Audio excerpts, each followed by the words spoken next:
Hello, everyone. Thank you for joining DataCon LA 2020. Welcome to the Data Infrastructure and Security track. And soon we'll be listening to the key elements for a successful service analytics program with Steve Rimar. I am Annie Flippo, your host, and your co-host today is Sachin Nahar. We will be monitoring the chat and Q&A for the duration of the session. Steve Rimar is a data analytics expert, technology evangelist, entrepreneur and engineer for over 20 years experience in the software engineering, business intelligence, and IT industries. Steve's experience and industry recognition within the data analytics fields provide him the opportunity to found Analytica Consulting. So without further ado, I'll hand this over to the speaker. Thanks for being here, Steve. Thank you so much. So today I'm going to be presenting key elements of a successful self-service analytics program. We just ask that you ask questions throughout the presentation in the WOVA app, and then I'm going to answer them at the end. So feel free to, not to save them towards the end, just ask them whenever they pop into your head, and then we'll answer them at the end of the session.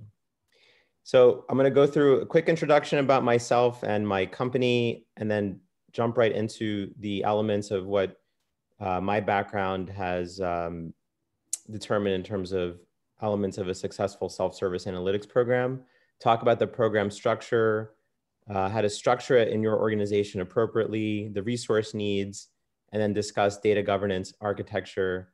And then at the end, I'll reference some case studies that I've worked on personally throughout my career. So my background is, as was mentioned, I'm the CEO and founder of Analytica Consulting. I'll talk more about my company in the next slide. Prior to founding my firm, I was the global director of analytics at Qualcomm. Qualcomm is a large semiconductor and wireless company down here in San Diego. And prior to that, I was the former principal consultant at Accenture, working within media and high tech for many years. All in all, I have about 15 years of analytics experience and 20 years of experience within the software engineering and IT space. So my firm, Analytica, we are a data analytics firm. We help our clients analyze data to either help improve their business processes, patient outcomes, product development, whatever the use case may be. We essentially use data in many different ways. We focus on several different aspects of working with data. So visualization and dashboard development is a key focus area of ours, as is predictive analytics, machine learning, and statistical modeling. And then we also do quite a bit of data engineering and data architecture. We work in two main geographies. We have an office in Southern California that focuses on working within the Orange County and San Diego area. And then our office up north in Sacramento focuses on working with the state of California. Some of our clients are shown here. So we work with lots of biotech organizations down here in San Diego, such as Illumina, Becton Dickinson. And then we work with some of the major medical centers, such as Rady Children's Hospital and UCSD Health. Up north, we work with the state of California, as mentioned. So we work quite a bit with the Department of Public Health, Department of Technology, the California Air Resources Board, and several other agencies. Currently, we're actually the governor of California's data analytics team for the COVID-19 pandemic. So all of the case statistics, hospital bed utilization, ICU admissions, PPE tracking, all of that goes through my firm. And we work directly with the governor and the major agencies to support that. And we have a lot of expertise in many areas. So expertise in the quality engineering space, operations, life sciences and biotech, healthcare, lots of experience in manufacturing, marketing, product development, and finance. So I'm going to jump right into this word cloud. So when I was putting this presentation together, and I've actually presented this at several conferences, if you Google self-service analytics, this is basically what comes up, right? These are the terms that come up when one thinks of that. And it's interesting to see that you see very, very clearly, obviously, the big problem is data and integration. And then you've got other smaller words such as queries, databases, sources, approach. And it's interesting that technology isn't really showcased here too much. I don't even know if it shows up in this word cloud. And the biggest thing that shows up is really the data, right? So one thinks of enabling, folks outside of IT or enabling a huge community within an organization to analyze their own data. It's really making the data available and providing the proper integration so that they can access the information, so that they can have the ability to, download it, ensure that it's secure, ensure that it's the quality is high, and that they can trust the information. And then they'll be able to, use the tools that they have expertise in to analyze the information for whatever their business process is that they're supporting. So I thought this was a very interesting visualization.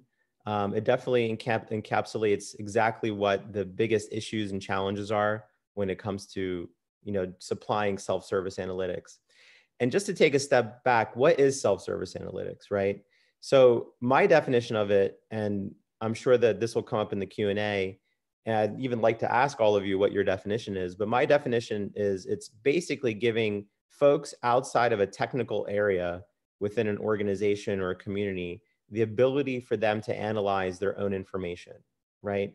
So, most technical areas within organizations either are located within, the IT business unit, or there's a business unit under the chief data officer, or there's a centralized data team. But it's really what I'm talking about here is it's the individuals outside of those teams. So it's the individuals in finance on the business side, the individuals in engineering in a company, the individuals in HR. It can cover all facets of an organization, but it's really those folks that are, targeted here in this presentation, and how to enable them so that they can do successful self-service analytics on their own without somebody building it for them. So in my career, and I've been doing this for a very long time, I've noticed that there's really 5 main key elements of creating what I call a self-service analytics platform or program, right? And as we saw in the word cloud, software or technology was barely mentioned. It shouldn't be overlooked, but I definitely feel like there's a lot of software out there to allow folks to learn a tool successfully and sort of work on their own. It's definitely a key element, and it's definitely one of the first barriers that one should focus on, but it shouldn't be the only barrier. And I think it's the easiest one to get through.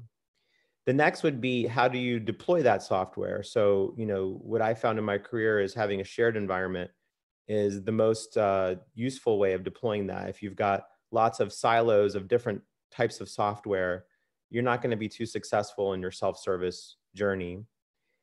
And then the next 3 aren't really connected to technology. They're more about, structuring the program from a business perspective and enabling, the individuals outside of these technical areas to do development with data. So, I'll talk about how do you set up and successfully manage a community and provide training.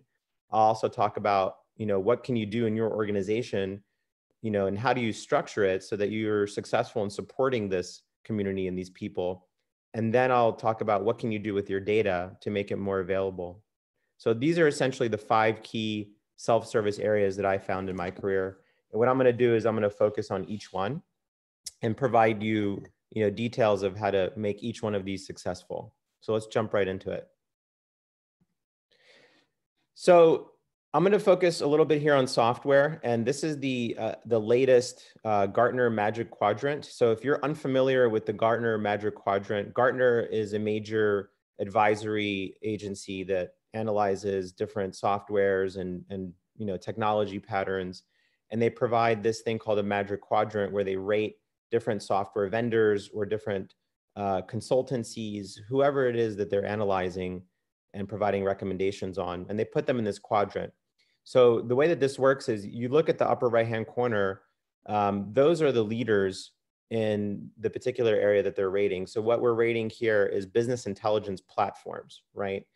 So every organization is going to need a business intelligence platform in order to have self-service analytics. You can't really have self-service analytics on Microsoft Excel. Excel is not a platform, it's more of a desktop tool. You need a platform where individuals can develop their visualizations, analyze the data, publish it to a server, and have users look at that information. So the top 3 that are in that upper right-hand corner, to no surprise, and I'm sure a lot of you have heard of these tools, are obviously Tableau, Microsoft Power BI, and then Qlik. And over the years, as I've been presenting this, they've always sort of been in the upper right-hand corner Tableau and Microsoft Power BI have switched spots recently. Qlik has always been number 2 or number 3. But what creeped up recently is a technology called ThoughtSpot. I've actually worked with that technology when it was brand new and just released. It's very interesting. I would definitely look at that. It takes a very different approach than the other 3. It's more of a question and answer type system where you would, it provides users with a Google-like interface on top of your data, and then allows you to ask questions, and it builds dashboards based on those questions. So very, very different. So that's the upper right-hand corner. The lower right, I wouldn't discount those. So they still have a very strong completeness of vision, as according to Gartner.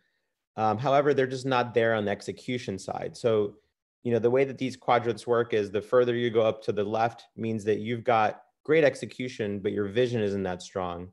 And as you move to the right, in the lower right, your execution isn't that strong, but your vision's great. So in the lower left is basically your newer tools, and the upper right is your tools that have been around for a long time. And the left is the challengers, and then you've got the challengers here as well. So I wouldn't discount the tools that are sort of in this area. There's definitely a lot of up and coming technologies. So you've got SciSense, just to name a few, Looker, and then there's some of the older ones that have sort of tried to revamp themselves, like MicroStrategy and Oracle, SAS and SAP, definitely Salesforce. But I think that, in terms of self-service analytics, I've seen the most success with these 3 tools: Tableau, Power BI, and Qlik. I'm happy to take any questions on these. I'm sure that folks have a lot of questions on which is number 1 from my perspective, or or why those 3 wouldn't work out. So please ask those questions and we'll cover them at the end. But in all of the implementations I've done, I've seen lots of success with those 3. So now that you've picked a tool, which is, in my opinion, the easiest thing to do, the next is, well, how do you deploy it? So, and this is where I see a lot of organizations make a huge mistake. So, they'll pick a tool and they'll say, all right, we're going to be, we love Tableau or we love Power BI. But then they make the crucial mistake of they don't put it on an environment that allows individuals outside of that support structure of that tool to do their own development. So what I'm talking about here is, let's say that you've got an organization and IT procures or purchases Tableau. Then what they do is they stand up a Tableau server, but they don't allow anybody to have their own Tableau desktop licenses, and that the Tableau desktop licenses are only used by IT. Or, they'll, even worse is what I've seen, lots of business units throughout an organization buy, they still buy the same tool. So they'll buy Tableau across the organizations, or they'll procure Microsoft Power BI or Qlik, but they'll stand up their own servers. So finance has its own Tableau server, and HR has its own Tableau server, and the software team has its own Tableau server. And what that really does is it limits the sharing, right? So one of the key things that I talk about here is you need to create a shared environment that everybody can use, and it needs to be centrally managed, right? But it needs to be open. So I still strongly recommend on-premise here. I know that there's a huge push to go to cloud, but I think when you start out, just, there's a lot of data security concerns that a lot of organizations have. And I'm really focusing here on the big companies. If you're a smaller company and you're already in the cloud, there's nothing preventing you from doing this in the cloud. I'm not saying don't go down that path, but I'm focusing on, large Fortune 100, 500 organizations. I would highly recommend that you start on-premise. And then when you feel very comfortable and you're very mature, then you can go off-premise when you've got really good connectors to your data. But the key thing here is publishing should be open to everyone. I've done so many of these implementations where, like I said, they'll allow, maybe a handful of users to have Tableau desktop licenses, but they won't let them publish to the server. That has to get reviewed by somebody. And that really, really, impacts in, the development lifecycle. Nobody likes to have a gatekeeper. So my approach has always been to allow it to be open to everyone, but then have the checks and balances after it gets published to make sure that it's standard, that it has the right, visualization templates, it's using the right data, because really nobody else knows the data better than the business folks. So why have a gatekeeper? And that's kind of been my approach and what I've done when I was at Qualcomm and what we do with our clients. So the key to that is to obviously train the individuals and make sure they understand that when they're building this and then they're publishing it, that there's certain standards and securities that need to be put in place. So I sort of taken the approach of let's educate everybody rather than gatekeep them. So that's really what the shared environment is. It's a centralized environment that allows everybody to publish. They go through the proper training. They understand how to structure their dashboards. They follow standard templates. They know how to use the data. They're connecting to the right sources. And they just know, they've got the tools in hand to follow those best practices. And so that they can be deployed and deploy their dashboards in the right audiences and manage them appropriately. So the next key element is having the right community, right? So, let's say you're gonna say, all right, I've got this amazing centralized Tableau or Power BI click server. I'm giving everybody the right access. Well, you've got to give them a community so that they can talk to each other, right? And, I wouldn't focus on allowing users to go on the outside too much. So obviously like basic things of how to use the tools. Tableau has its own community, so does Qlik, so does Microsoft. What I'm talking about here is an internal community where they can ask company specific questions or data specific questions, or, where do I get the template? So the internal community can be used, you could use lots of tools to do this. So lots of organizations have SharePoint, there's WordPress, there's Confluence, there's tons of tools that do this. But really what it is it's an internal website where folks can ask questions, and other members throughout the community in that company can help answer it. Initially, when you stand this up, it's going to need a moderator. So, communities are only successful when somebody's actually responding. If a lot of posts are being unanswered, people are going to give up. And you're also not giving the right, data information in that community. So it really requires a centralized moderator, and that the company needs to make that investment in order for the community to be successful. Once the moderators answer enough questions, and once you've got enough folks contributing, eventually you'll see that other individuals outside the moderator will start answering questions. And that's where I've seen it really flourish in the implementations that I've done. And once you have that community built up, then you have a lot of sharing and information that starts happening. And now it's moderated and viewed and owned internally by the company. And it really becomes a very, very, very powerful asset. Like I mentioned earlier, training is a very key element here. So if we're going to open up, publishing to outside of a central organization or a technical organization and allow users to build their own dashboards, put it out there on a centralized server and allow their own users to look at it, they're going to have to go through training, right? And what I mean here is not just training on how to use the tool, but more on training on how the organization deems it appropriate to use the tool. So, in the pre-COVID days, these were great to do, in a classroom-based setting. Now that we're all virtual, it actually makes it even easier.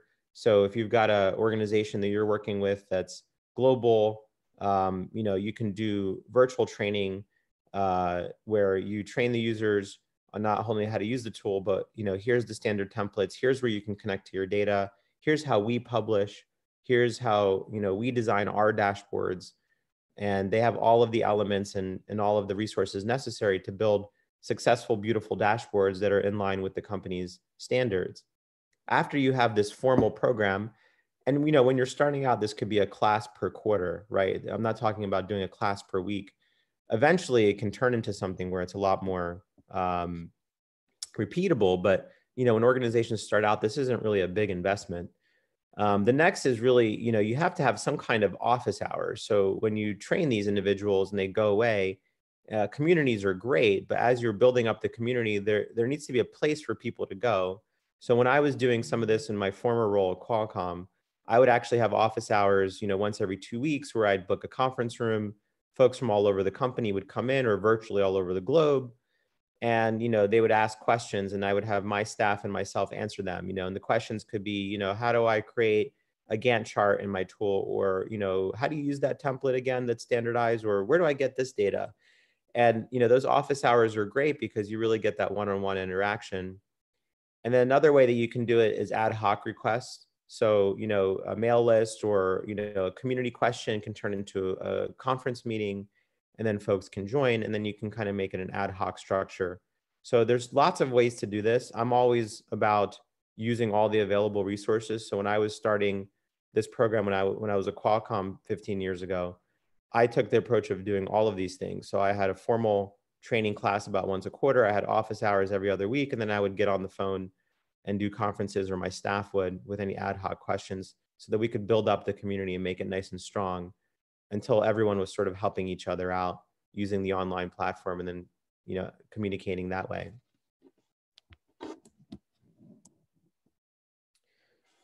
So, you know, to review where we're at right now. So I talked about technology. I talked about how to deploy that technology in a shared platform. And then I talked about, you know, providing a community and training to support the users, right? So the next two things that I'm going to talk about are a centralized data team and a catalog, right? So technology is great. You can deploy it perfectly. You can have an amazing community. But as you've heard, you're going to need some type of centralized data team to manage and monitor this. Now, there's lots of ways to do this. Lots of organizations favor one of two methods that I've seen in my career. This is either in IT, in like a data analytics team in IT, or if the organization is mature enough, it's under, you know, a chief data officer or a centralized data team that's, you know, outside of IT or in the business, that's sort of stepped up to say, hey, we're going to be the data team for the company, right? So why do you need a centralized data team, or why do you need a centralized group of stakeholders?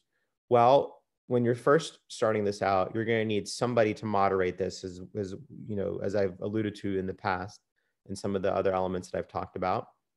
You're going to need some team to help enable new business units or new organizations that are kind of new to this, that, you know, that want to start using Tableau or Power BI, and they don't really know how, and the training wasn't good enough, and they don't know where to put their data or how to put their data in a centralized architecture. So, you know, I would say that this is one of the key things to invest in. The big mistake that I've seen is there's too many of these. And the big mistake that I've seen is there's too much, you know, there's too much centralization. So you have to kind of do it with a grain of salt. And I'll kind of go over what that looks like. So, you know, what it looks like is, the way that I envision it is, you've got this team of individuals that are sort of at the center, and they partner with the different business units, right? And each business unit kind of has their chief data person, right? And that chief data person is working with the centralized team. But the chief data person is armed enough and has great collaboration with that centralized team, where they're actually the ones that are supporting the users, right? That's where I've seen it work the best. If you're forcing the development of everything into the centralized team, then what ends up happening is there's so many dependencies on the business units on this team, it just gets overloaded. And then you're not having a self-service program. Vice versa, if this team is more of like a gatekeeper, ivory tower type organization, and they're not really providing the good support for these groups, then these groups will just kind of jump off this bubble and then create their own centralized teams throughout the company. So that overlap right there is very key. And I think that that's a very fine line where organizations make a mistake. There needs to be a lot of tight collaboration between that overlap that occurs between the green bubble and the blue bubble.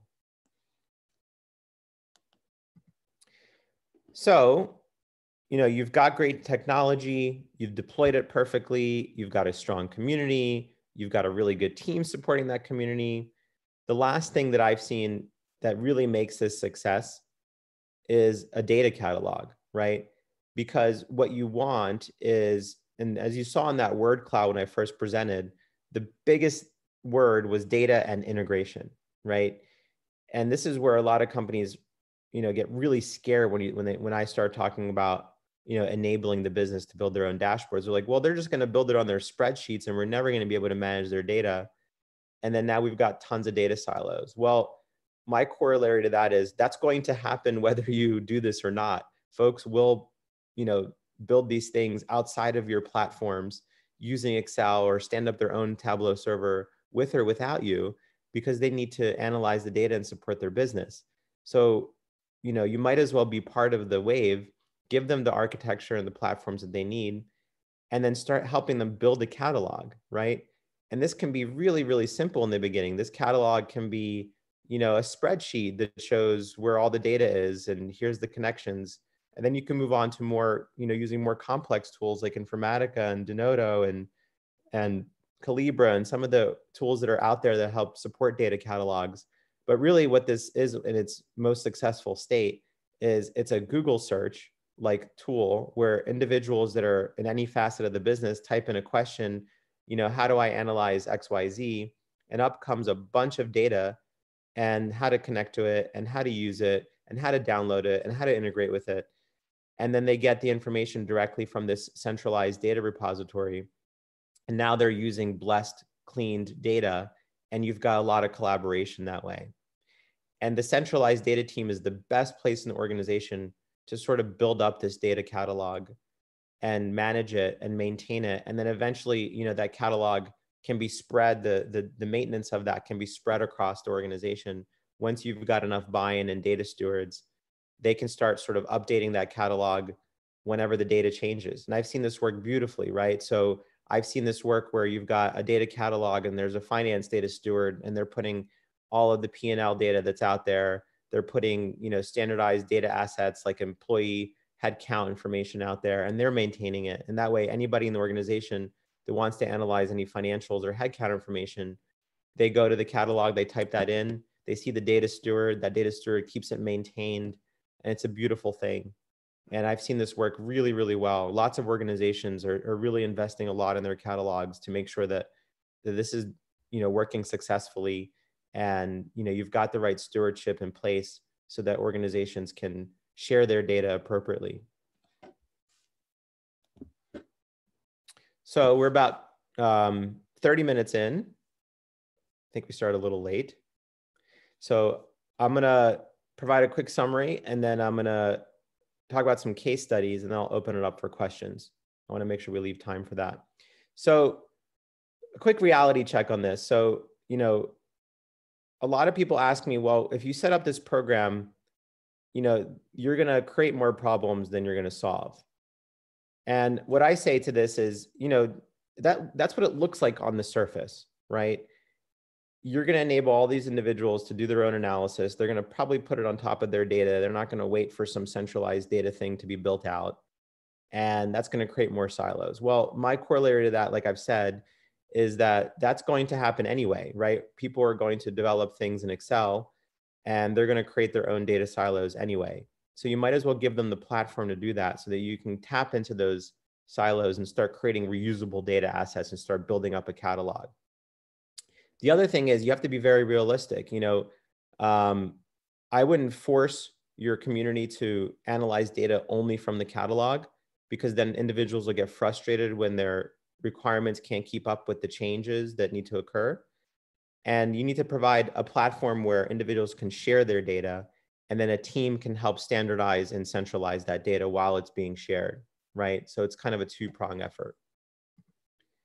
So I think that I've only got a few minutes left. I can jump into case studies. My personal case study is when I was the director of analytics at Qualcomm. I stood up a self-service platform. We started with, one desktop developer and 11 users and a handful of apps. And then we grew that to 400 plus people developing across the organization. And they developed about 3,000 applications that supported 10,000 users, and we had 80 development teams. So this kind of talks about how we did that. So our centralized environment was using a technology named Click back then. We had two shared environments. We had a gold and a platinum. So the gold environment meant anyone can publish to it, but it had a lot of, it had a lot of rapid development. But our platinum environment was only open to certain development teams that passed certain standards. So we sort of split up that centralized environment to two to allow the really strong development teams that need to iterate fast, but then the standard teams that have much more higher visible things that need to be 100% accurate, like finance, they're kind of in the platinum environment. That's what our community site looked like. So folks could come and ask questions. We had formal training every other month with office hours. And then this is one of my clients, the California Department of Public Health. They sort of hired us back in 2016 to do the same thing. They wanted to arm all the epidemiologists across the company or across the department to create a shared platform So we standardized them on Tableau. We stood up a centralized platform. This is what their this is what their community looked like. So, we had 2 Tableau environments, an internal and a public, because they're the Department of Public Health. They wanted to put a lot of public dashboards, but they also wanted to keep things internal. So we kept them on 2 separate environments for that. We had a lot of security and processes about sharing. We built up their centralized data team under the chief information officer. And then the footprint went out to 3 of their business units and then about 50 Tableau developers and analysts. We also did the same thing at Illumina. That's one of our clients where we had a lot of, that also centralized on Tableau, but then we also stood up a technology there named Denodo that helped handle a lot of the data and the data catalog and helped with a lot of the integration so that analysts can connect to one platform and analyze data from a centralized repository. So I kind of went through those really quick because I want to make sure I leave time for questions. So I will pause and open up the Wova app and see if anybody has any questions. Please ask away, and then I'll make sure that we get those answered.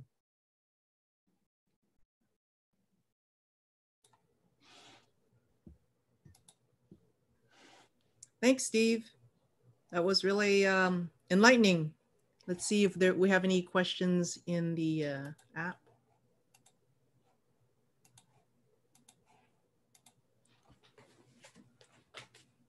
Well, I don't see any question, but I have a question myself. Sure. So if you provide a dashboard for kind of self-service analytics, I'm curious, are there different ways to analyze things and people could get the different answers and then people compare, like, I thought, the single source of truth is the data is there, but maybe different people will do analytics different ways and then they come to different conclusions? Or have you ever had any of that experience? Yeah, I mean, that happens all the time, right? And whether you have a platform and a perfect thing set up, it's going to occur anyway.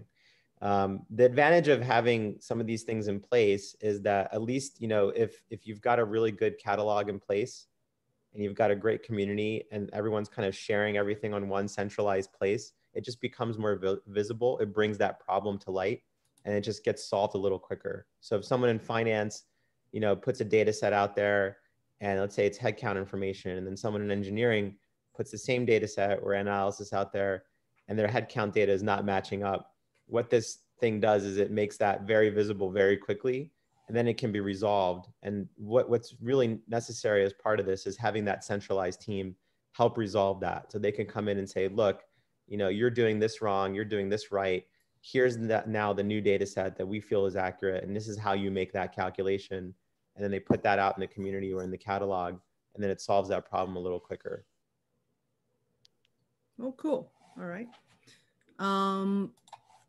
Let's see. So a bunch of questions just came in. Cool. So I saw them. So question number 1 is, how do you usually respond to the internal resistance to change inside an organization? So what I've noticed is that the resistance really comes from more on what I call like the gatekeepers. And typically that's going to be probably in your IT organization, because they have the responsibility to make sure that the information that gets serviced is accurate, because they're going to be on the line when someone puts something out there that is incorrect or wrong, right? So the way that I've seen this be successful is that centralized team should occur in that organization that has the most resistance, right?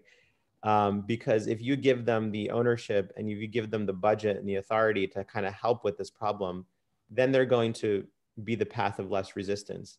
If you sort of stand this up outside of organizations like that, then that resistance will just continually occur. You sort of need a lot of organizational buy-in for something like this to be successful.